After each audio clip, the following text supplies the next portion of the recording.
సుమారుగా 4 నెలల నుంచి పరిపాలన స్తంభింపజేసిబడి ఉంది.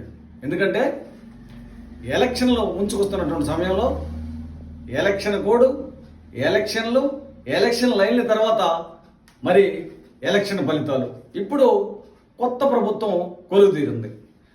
అయితే మన రాష్ట్రం వెనుకబడిన రాష్ట్రం కాబట్టి ఈ రాష్ట్రంలో ప్రతి ఒక్క సోమవారం అన్ని జిల్లాల్లో జిల్లా కలెక్టర్లు, జిల్లా ఎస్పీలు, జిల్లా ఉన్నతాధికారులతోటి స్పందన ప్రజా దర్బార్ అనే కార్యక్రమాలు జరుపుతూ ఉంటారు.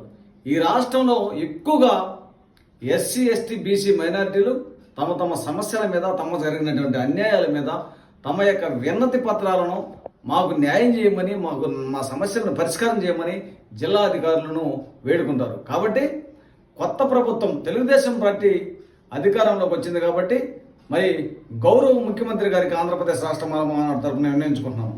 అయ్యా, ఈ రాష్ట్రంలో యథావిధిగా ప్రతి ఒక్క సోమవారం జరుగుతున్నటువంటి ప్రజా దర్బారు, స్పందన కార్యక్రమాలను జిల్లా అధికారులతోటి నిర్వహింపజేసి ఇక్కడ ఉన్నటువంటి ఎస్సీ, ఎస్టీ, బీసీ మైనారిటీల సమస్యల మీద ఈ జిల్లా ఉన్నతాధికారులు పరిష్కరించే దిశగా పనిచేసే విధంగా చేయాలని మానవ మహానాడు తరపున విన్నవించుకుంటున్నాం.